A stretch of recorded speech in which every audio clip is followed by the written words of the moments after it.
Lumabas ang resulta ng college entrance exam at nakuha ko ang highest score, ika-siyam na putsyam na percentile. Nyanig ang buong bahay namin. Nanlalaki ang mga mata ng nanay ko, parang nakakita ng multo. Ikaw na bata ka, nagkapalit kayo ng test paper ng ate mo, no? Kalmado ko siyang tinanong pabalik. Ikaw, Nay, di ba may kahawak kamay kang kumpare kahapon sa palengke? Namutla siya bigla.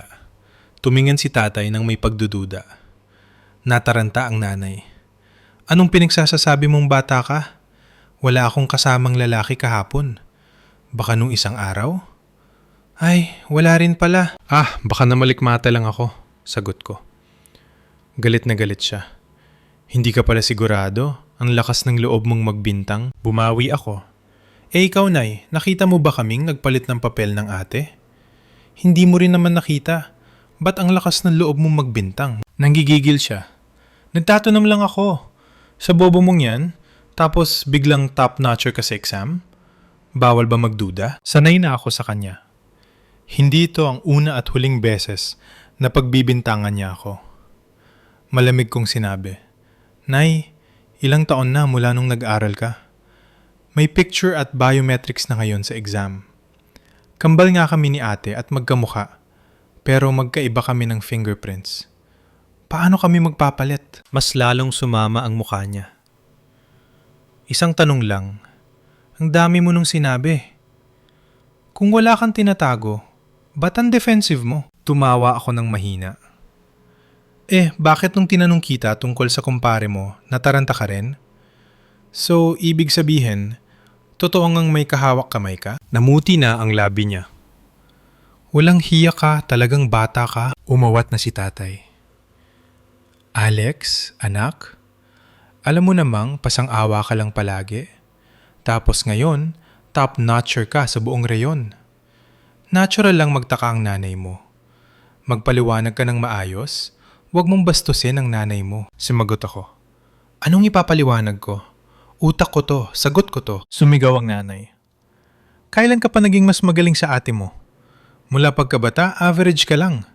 Ang ate mo, valedictorian mula kinder hanggang high school. Captain ng dance troupe, president ng student council.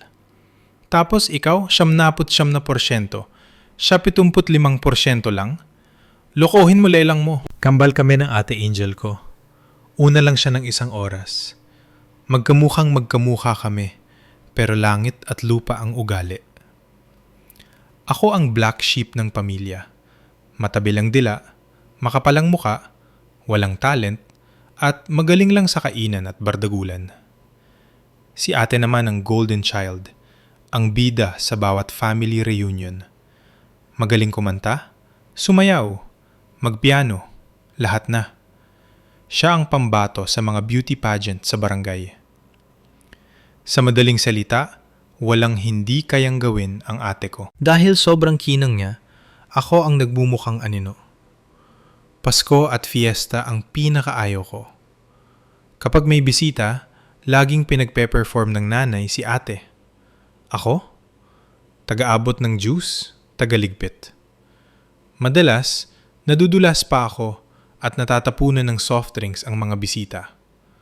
Siyempre, sinasadya ko yun. Pagkatapos, mumurahin ako ni nanay. Tanga ka talaga. Lumayas ka nga sa harap ko. Wala ka ng talent, perwisyo ka pa. Tatakbo ko sa kwarto, pero maya-maya, hihilain na naman ako ng mga tita para ikumpara kay ate. Ay, sayang kong si Alex. Kamukha naman ni Angel pero walang dating, sabi ni Tita Baby. Sisingit si Tita Marites. Oo nga kung kasing galing lang sana ni Angel ang anak ko, kahit natutulog ako, nakang-iti ako. Hirit naman ni Tita Glo. Nasa dugo yan Kaso, mukhang naubos na kay Angel lahat ng biyaya. Babaling naman sa akin si Tita Lenlen. Alex, pareho naman kayo ng mukha. Ba't di mo man lang nakuha kahit kalahati ng talino ng ate mo? Sayaw, kanta, aral, siya lahat. Ikaw, puro kain. Paano ka magkakatrabaho niyan? Aasa ka na lang sa magulang mo habang buhay? Kawawa naman ng ate mo kung siya bubuhay sa'yo. Sanay na silang sermonan at maliitin ako. Para sa kanila, entertainment lang ang pang-aalipusta sa akin. Walang may pakialam kung durog na ang puso ko. Pero ako, may pakialam ako. Dati, takot ako sumagot kasi binubugbog ako ni nanay. Pero nung nag-15 anyos ako, na-realize ko. Kung hindi ko sila kayang iwasan, uunahan ko na lang sila. Tinanong ako ni Tita Marites, Alex, anong rank mo sa klase? Tumaas ba grades mo? Bumanat ako. Tita, yung anak niyo po, may trabaho na? 'Di ba graduate na yon? Tambay pa rin? Ang bigat sa bulsa niyan, tita. Nagbago ang timpla ng mukha niya. Sabay nagreklamo tungkol sa anak niyang palamunin. Sabi naman ni Tita Baby, Nako, si Angel, siguradong sa UP o Ateneo yan papasa. Pag-aagawan ng mayayamang lalaki, hayahay ang buhay. Tita, putol ko sa kanya. Hiwalay na ba yung pinsan ko sa boyfriend niyang adik? Hindi pa. Nako, baka itanan yun. Pag nagkataon, bugbog sarado yun. Sayang naman, ang ganda pa naman ng pinsan ko. Baka umuwing luhaan. Mangiyak-ngiyak si Tita Baby. Oo nga stress na ako sa batang yan. Tinawag ni Tita Glo si Angel at ako para mag-report ng grades. Inunahan ko na. Tita Glo, di ba drop out na yung bunso nyo? Sayang naman kahit high school sana tapusin para di pagtawanan ng kapitbahay. Sumimangot si Tita Glo. Huwag na nating pag-usapan yun. Hirit ni Tita Lenlen. Alex, mag-aral kang mabuti para di ka apihin ng asawa mo balang araw. Sagot ko. Tita, sinasaktan ka pa rin ba ni Tito? Ilang taon ka nang nagsasakripisyo. Ba't parang wala siyang pake sa'yo? Hanggang kailan ka man titiis? Ayun, nag-iiyakan na silang lahat. Ang ending, naging open forum ng mga problema nila ang family reunion. Wala na nakapansin sa akin. Napatunayan ko, para talunin ang mga tsismosa, kailangan mong maging mas masahol na tsismosa. Dati iniiwasan ko sila. Ngayon, sila na ang umiiwas sa akin. Ang kapalit nga lang, high blood ang nanay ko. Wala ka nang ginalang. Lahat ng kamag-anak natin kinalaban mo. Bakit, Nay? Nung nilalait nila ako, pinagtanggol mo ba ako? Sagot ko. Para sa ikabubuti mo lang naman yon. Ganun ba? So yung sinabi kong maghanap ng trabaho yung pinsan ko, para sa ikabubuti rin naman nila yon, ha? Kumuha siya ng hanger, hinabol ako. Sumasagot ka pa. Tignan mo ang ate mo, kailanman hindi ako sinagot. Nakatakbo na ako palabas. Sumigaw ako pabalik. May chance ba siyang sumagot? Hindi mo naman siya pinapagalitan. Hindi niya ako naabutan. Galit sa akin ang nanay ko kasi hindi niya ako kayang kontrolin. Ako yung basag ulo version ni Angel. Si Angel, sweet, masunurin. Si Alex, bastos, makapal ang muka. Pero eto, yung bastos at bobo, nakakuha ng ika-90 na percentile sa exam. Hindi lang nanay ko ang hindi makapaniwala, pati ang group chat ng angkan, nagwawala. Kesyo ng daya araw ako. Kesyo nagkapalit kami ni ate. Dahil wala siyang makitang butas, binalikan niya ako. Bakit ganun ang score ng ate mo? 75%? Kasalanan mo to eh. Normal lang na bumagsak siya kasi grabe ang pressure niyo. Sagot ko. Isa pa, huwag mong idadahilan yan. Hindi rason ang pagbagsak niya para tumaas ang score mo ng ganyan. Putol niya. Tumawa ako ng mapakla. Gets ko na. Gumastos ka ng malaki kay Angel. Sa tuition, sa review center, tapos bagsak. Ako na walang review. Top-notcher. Masakit ba sa ego, Nay? Sa tingin niyo ba hindi ko deserve ang mataas na grade? Na kahit anong mangyari, dapat mas angat si ate sa akin? Dinuro niya ako. Oo, dahil 3 taon sa high school, puro pasang-awa ka lang. Paano ako maniniwala? Tinasan ko siya ng kilay. Alam mo ba kung gaano kahirap na laging saktong 85 ang grade? Yung kailangan mong kalkulahin kung ilang items ang imamali mo para hindi lumampas sa 85. Nagtaka si tatay.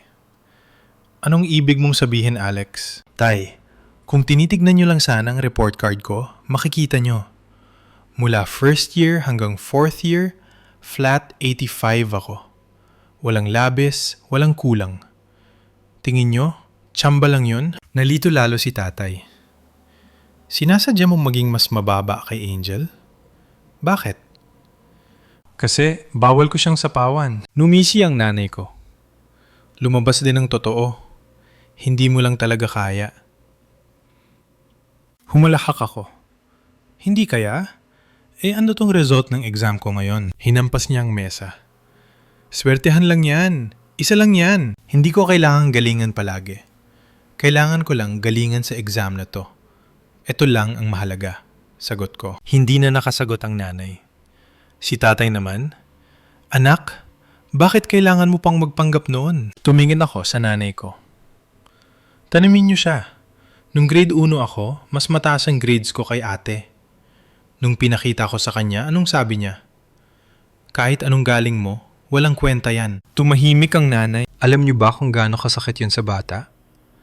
Kaya mula nun, ayoko nang maging magaling. Kasi sabi ng nanay ko, walang kwenta. Agad na tumanggi ang nanay. Wala akong sinabing ganyan. Sinungaling ka. Tumingin ako kay tatay. Tay, naalala mo 'di ba? Sinaway mo pa nga siya nun. Umiwas ng tingin si tatay. Biro lang naman ng nanay mo yon. Maliit na bagay. Kinikimkim mo pa. Maliit na bagay. Mapait akong napang-ite. Si tatay, ang peacekeeper ko no. Hindi na malo. Hindi na nigaw. Pero laging kinakampihan ng nanay kahit mali. Hahayaan niyang masaktan ng anak. Huwag lang magalit ang asawa. Sa isip niya, makakalimutan din ng bata yun. Pero hindi. Tandang-tanda ko bawat sakit. Bahala na kayo, sabi ko, sabay turo sa kwarto ni ate. Mas mabuting tignan niyo si ate. Agad silang tumakbo sa kwarto ni Angel.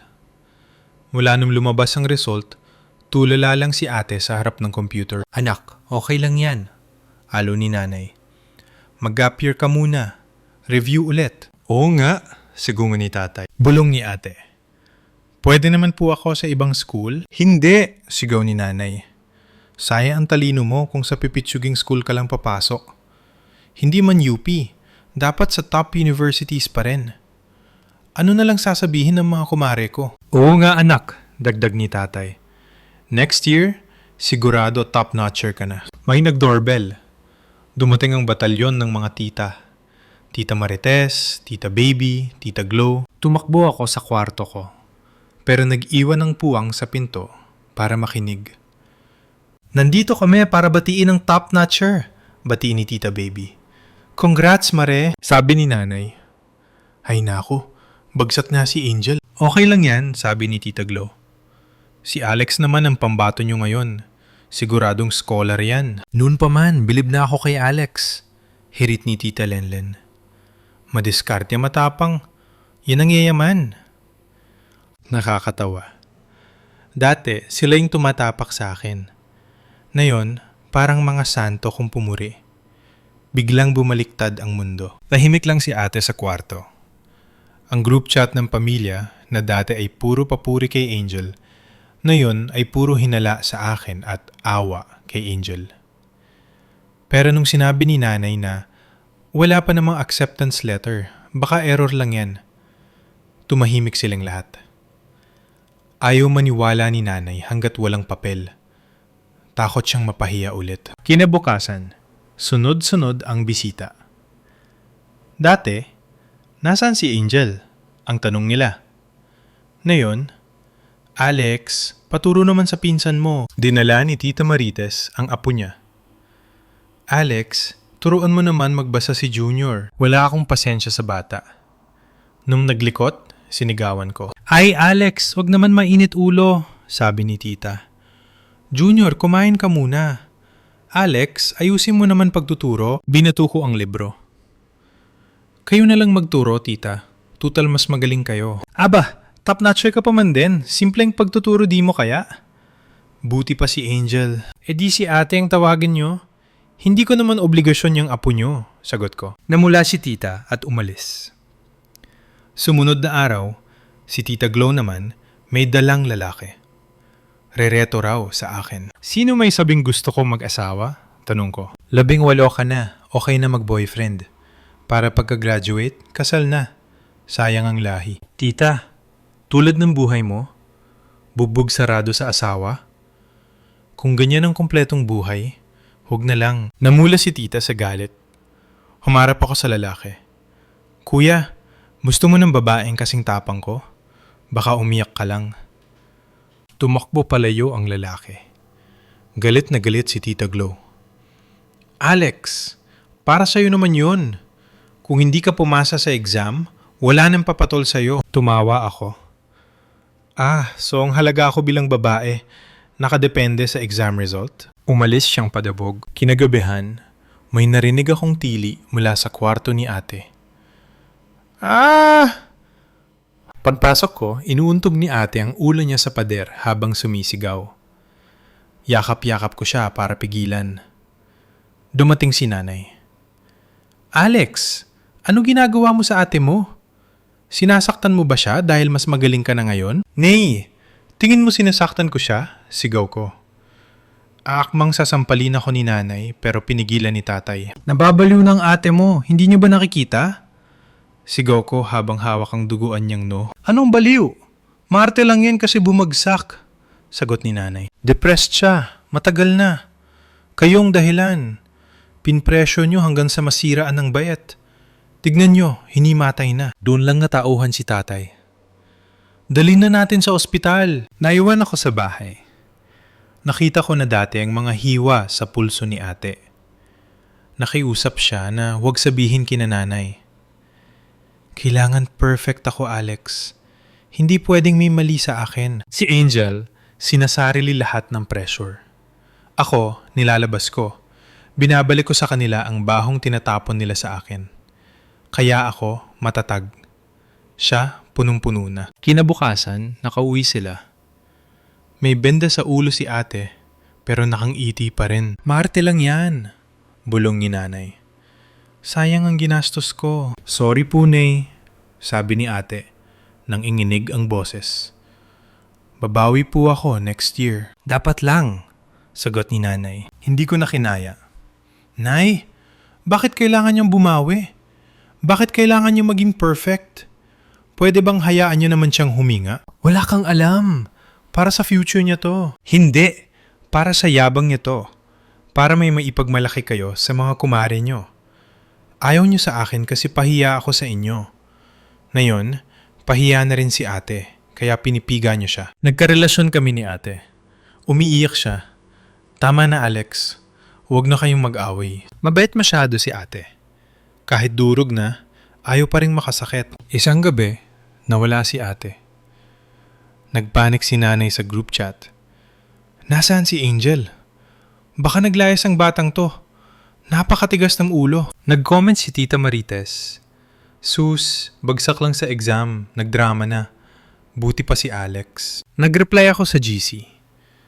Nandito si ate sa group chat. Nababasa niya kayo. Ang kakapal ng mukha niyo. Dati halos ang bahay niyo siya. Na yung tinatapakan niyo na. Kayo ang mga lason sa buhay namin. Mula ngayon, huwag niyo na kaming kausapin. Nanahimik sila. Natagpuan ko si ate sa tulay. Nakangiti siya nung nakita niya ako. Alam kong ikaw lang ang makakahanap sa akin, sabi niya. Niyakap ko siya ng mahigpit. Umiyak kami pareho sa ilalim ng buwan. Ate, hindi pwedeng ganto. Kailangan mong gumaling. Hindi ko kaya nang wala ka. Pagod na ako, Alex. Dadalhin kita sa isang lugar. Dinala ko siya sa inuupahan kong maliit na kwarto. Bahay ko to. Paano ka nagkapera? Gulat niyang tanong. Diskarte. Dito muna tayo. Bukas, tuturuan kitang kumita ng pera. Blinok ko lahat ng number nila sa phone ni ate. Tinawagan ko si tatay. Kasama ko si ate, ligtas siya. Blinok ko muna kayo para makahinga siya. Pampinilit yung pauwiin siya o ipulis kami, Tuluyin na kaming mawawala sa inyo. Umiyak si tatay sa kabilang linya. Sige anak, ingatan mo ang ate mo. Kinaumagahan, namili kami ng saging, asukal, at wrapper. Nagtinda kami ng banana Q at turon sa kanto. Tinawag akong turon queen ng mga tricycle driver. Natuwa si ate. Dati, bawal siyang madumihan ng kamay. Ngayon, nagbabalat siya ng saging. Tumatawa kapag napapaso ng konti. Kumita kami ng 500 piso sa unang araw. Pera natin to? Mangha niyang tanong. Walang pressure, walang expectation, masaya lang. Buong summer kaming nagtinda. Unti-unting bumalik ang tunay na ngiti ni ate. Bago magpasukan, tinanong ko siya, gusto mo pa bang mag-aral? Gusto ko pa rin. Pero sa paraang gusto ko na. Pumasok siya sa review center, pero hindi na para kay nanay, kundi para sa sarili niya. Nung paalis na ako papuntang Maynila para magkolehiyo, tinulungan ako ni nanay mag-impake. Hayaan niyo na ako, nay. Sanay akong mag-isa, sabi ko. Nagkatampo ka pa rin ba? Tanong niya. Hindi tampo to, nay. Realidad lang. Kung si ate ang alis, siguradong todo asikaso kayo. Pero okay lang. Sanay na ako. Kasalanan ng lola mo to, biglang sabi niya. Ha? Patay na si lola ah. Nung pinagbubuntis ko kayo, nagpahula ang lola niya sa Quiapo. Sabi ng manghuhula, yung panganay, swerte, mag-aahon sa amin sa hirap. Yung bunso, malas, magiging pabigat at sakit ng ulo. Natigilan ako. Kaya pala, dahil lang sa hula? Sabi ng manghuhula, si Angel ang swerte. Ikaw ang malas. Kaya ganun ang trato ko sa'yo, para hindi ka maging pabigat. Paniwalang paniwala kayo doon, magaling yung manghuhula eh. Lahat ng sinabi niya tungkol sa pamilya natin, tumama. Nay, huminga ako ng malalim. Nagkamali yung manghuhula. O baka nagkamali kayo ng intindi. Kasi ngayon, sino ang umaahon sa sarili? Sino ang pabigat? Hindi siya nakasagot. Nay, hindi dahil sa hula, kaya naging rebelde ako. Naging rebelde ako kasi pinaramdam niyo na wala akong kwenta. At si ate, muntik nang masira ang buhay dahil sa inyo. Sumakay na ako sa taxi. Si tatay ang nagmaneho kasama si nanay sa likod. Himala. Bago ako bumaba, sinabi ko, Nay, mahal niyo si ate kasi madaling kontrolin. Gusto niyo rin akong kontrolin pero hindi umubra, kaya tinapon niyo ako. Sana lang, huwag niyo nang ipilit ang gusto niyo kay ate. Hayaan niyo na siyang maging masaya. Hindi ko alam kung magbabago pa sila. Pero nakita ko si ate kanina, nagbe-bake ng cake. Nakangiti ng totoo. Panatag na ako. Ate, simula ngayon, mabubuhay tayo para sa sarili natin. Extra scene. POV ni Angel. Sa totoo lang, inggit na inggit ako kay Alex noon. Siya yung black sheep, pero siya yung malaya.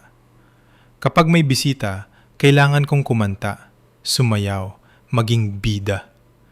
Siya, pwede niyang tapunan ng juice ang mga tita.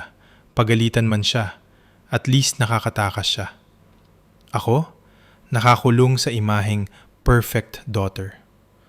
Salamat, Alex. Ikaw ang nagligtas sa akin. Ikaw ang tunay na swerte ng pamilyang ito.